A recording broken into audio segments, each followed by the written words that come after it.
If you know a brand that actually is found a way to be on the shelf and is available on a DMart and Reliance, it's full proof that the brand has arrived. Today, we have Suhasini Sampath, who built a healthy snack company and sold it for 500 crores to ITC. Yoga Bar has become a household name, famous for its healthy bars and breakfast options, and is found in the kitchens of lakhs of Indians today. In this episode, we dive deep into 3 core insights into how Suhasini built a mega D2C brand. Talk a bit about the consumer insight on what made you think that, oh, this is gonna be a category, because you essentially built the category, honestly, in India. See, when you set out to do business, like I don't think I was primarily and this is good and bad, right? I don't think I was primarily motivated to create a large business and make a lot of money. That wasn't my motivation. I think every area I choose to work in, I would ask myself if something that I'm doing is actually making any difference to society. That do you create something that truly adds value in people's lives? And you have to remember that back in the day, like when we started, which is 10 years ago, there was no healthy packaged food in India. Anandita and me had spent some time I had exchanged at Wharton, and we used to go to the Bikram yoga class. And when we used to come out, we used to go to Trader Joe's and take a kind bar. We used to eat in a kind bar. And every time we used to eat, we'd be like, why do we not get these things in India, right? So we saw these products in the US. We realized India doesn't have any of them. So my sister and me came back the minute she came up with the name Yoga Bar. We trademarked it. We started the company 2 years later. And a lot of the things that you see on the packaging, etc., is a reflection of who we are as people. I think we talk about gratitude, we talk about happiness. And a lot of people ask me, what do you sell? And I try to say, I sell happiness. I don't sell Yoga Bar. I actually sell, like when people have a bar, what's the emotion you feel? Most people will say they feel quite happy. I'm going to double click on this a little bit, right? So you saw this in the US, you came here, but want to understand how did you build conviction? Because a lot of time when you bring outside products and try to think about, hey, this might be a need or a want in this market, how did you build that conviction early on? If I had tried to build that conviction early on, I probably wouldn't have started. I think you have to be crazy because you think at that point of time that if you are convinced, you'll be able to convince everybody else to eat the product that you make, right? But you can ask me what I initially did. The conviction is built out of self-belief. It's not built out of thesis, because the best kind of brands and business are actually built from fleeting moments of the heart and emotion and all of that. If you rationally sit down, write down why you created something and will people do this? And do you think there'll be a market for a 40 rupees product when people are consuming sneakers at 15 rupees? Your rational answer is always no.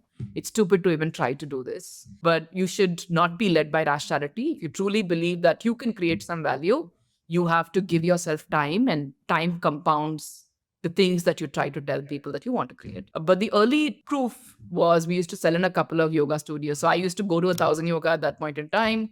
So I used to, after the yoga classes over, I would sheepishly remove all these bars from my bag. I would keep it at the receptionist used to sit. Both of us used to chat. I used to sample it out to everybody, ask people if they would pay money for it. And then the next day I would sell the bar and see if people would, buy it. And then through the accounting outsourcing company that I had co-founded at that point in time, we had this Diwali gifting thing, and where we just cleaned up the bars and gave it out as gifts. And everybody came back and said, this just tastes healthy. Can we buy it somewhere? And that's just this, it could very well be that this data set was very, very small to tell myself that this is going to be a roaring success. But because it's all in, think about it. We're talking about a couple of people who go to a yoga class. And you're talking about clients, entrepreneurs, etc., who are already quite well versed because people travel in. But in that limited audience, people seem to like it.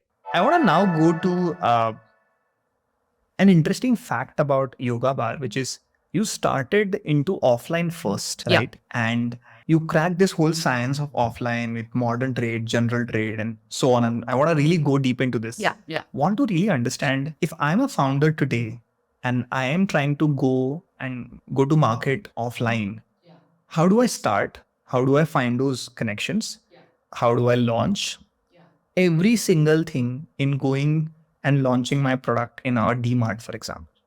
Right? How do I do that? Your gross margins in food, your net gross margins, after you cover everything, is in the range of 30%. You don't have the luxury of building a brand online. So today, if I'm an investor who needs to give money to a food business, the first thing I'll actually ask is, show me your success offline. You are never going to make money online. Please show me offline in a geography, what have we cracked? So it's very important as an entrepreneur that if you are setting up a business for the long term, whether you want to do it profitably, whether you want to raise capital, you need to make sure that your products are actually selling offline. So it's quite critical to actually crack the offline code. Does that mean online margins can never be equal to 30%, even if you have a good frequency online? It can be when there is a certain velocity and you're not spending marketing dollars to generate sales over and over again. The repeat rates are critical to determine if you'll ever be successful online. So there could be a case wherein the frequency is so high that the company would be able to make 30% margin on repeat orders online. Yeah, you can if you have category share. Have you seen any brand doing that right now? I mean,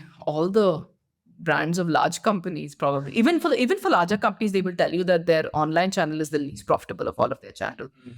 By order, general trade is most profitable, then modern trade, and then online. Interesting. So you're saying the highest profitable is general trade, which is the mom and pop stores and smaller stores. Then there is modern trade, which is the DMart, big bazaars of the world. And then there is going to be online channels, right? Perfect. So we now have why do offline and what are the business model tweak for that?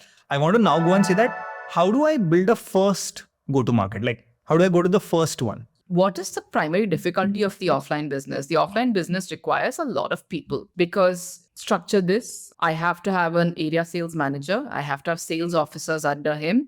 Each sales officer typically will cover about 60 to 80 stores in a week. So, that's kind of the average. And so you need to build a structure depending on the number of stores you want to be present in, of area sales officers and then a supervisory level. You would pick like one geography. The best way to do offline, like the way we did it, is you just pick Bangalore, get Bangalore right, see what all are the learnings. I've never had an FMCG background, right? So what is the conclusion I came to? I am better off focusing on, even today, Yoga Bar is present in only 5,000 stores. So you have to be cognizant of the fact that your offline sales team's cost can only be 20% of the total sales that they generate. In a company like Hindustan Lever and ITC, that sales team cost will be 5 to 8%. You want to achieve that because they have very high throughput products, but you should at least try to target 20%. If you start, you can't balloon up your manpower cost and then turn around and say that I'm building for the future. At some point, that money will run out. So what takes time? You setting up what are the relevant stores for you. All stores might not be relevant. You focus on the high throughput stores. So what is the same store sales that you're generating? Is the same store sales increasing month on month? And therefore, because it's increasing, my sales team cost is to my revenue ratios continuously coming down. You want to achieve it on day zero, but every quarter, you should look back and say, what is the sales team to sales ratio?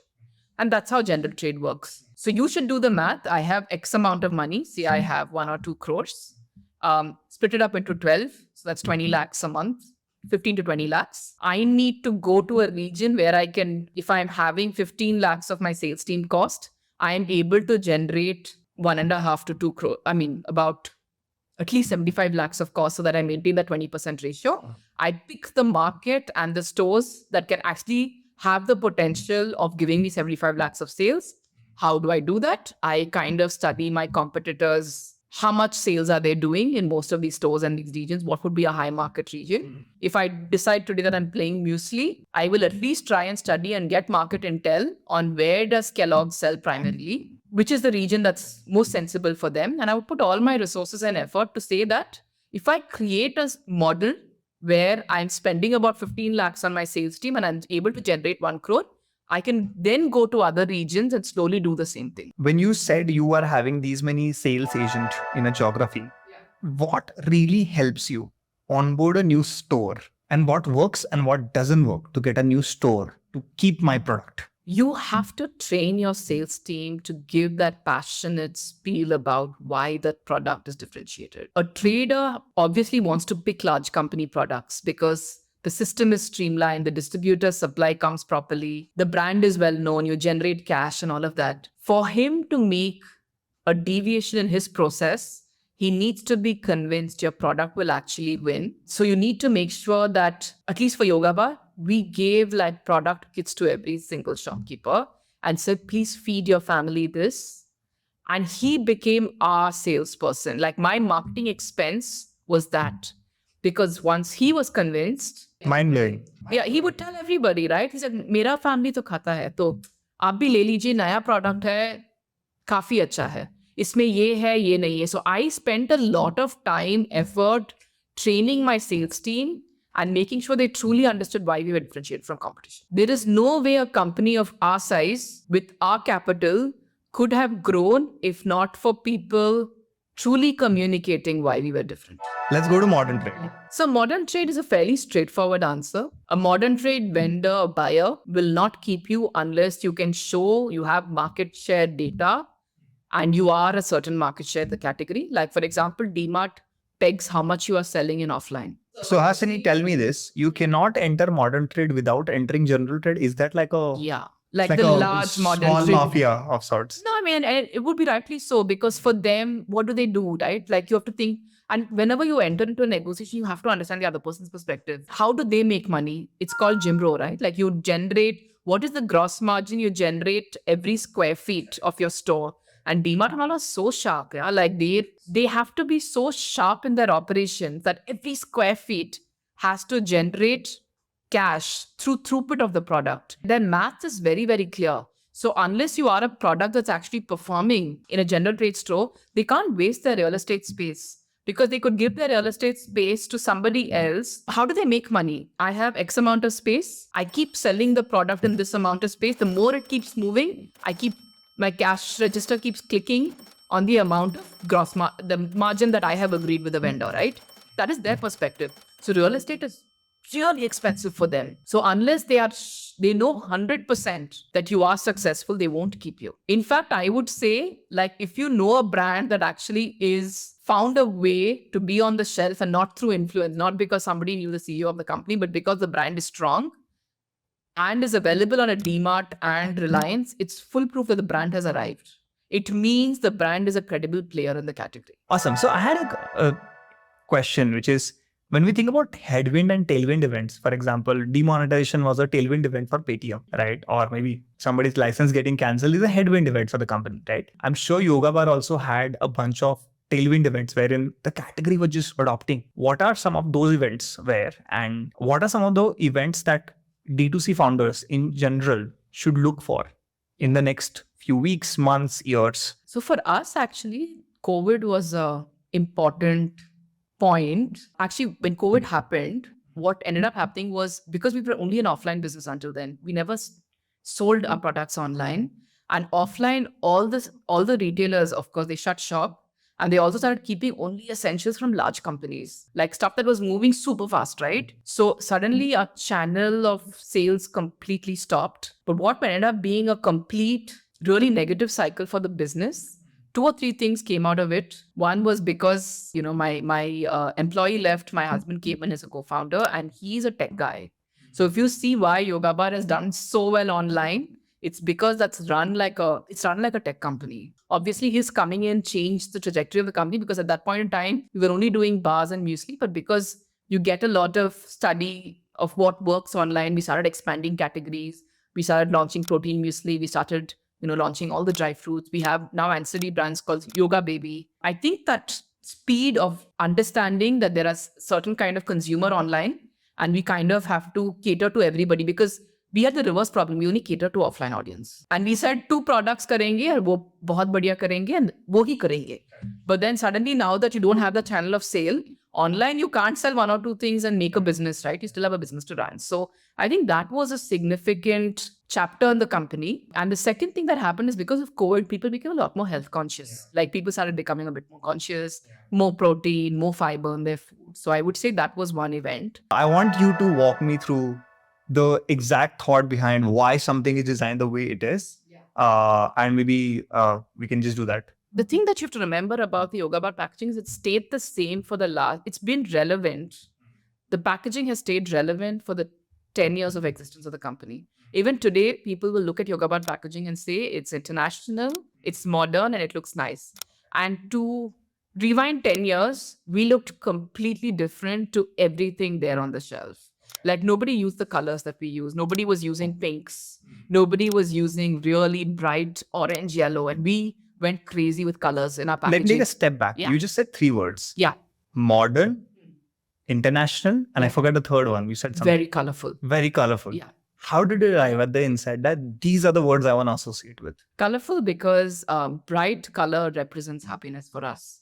You always represent joy with rainbows. You always represent joy while being vibrant or bright. So we always picked colors that when you look at it, it just gives you the sense that you feel a little bit happy. We picked modern because we were clear we were in a category where we are creating category. So you have to be relevant first to a set of audience that is already quite well traveled. You first convert that customer and then you go down the hierarchy, right? So it has to be slightly modern because people who are well traveled be like, okay, I feel like I've seen this product somewhere. I would want to pick it. International because initially, and I mean, Anandita needs to talk about this. We always wanted this one time where our product would be on Whole Foods. So we always, like we said that, on Times Square, there'll be this big yoga bar ad. That dream is yet to be fulfilled. But you always think that anywhere in the world where people see this brand, it should work, it should sell.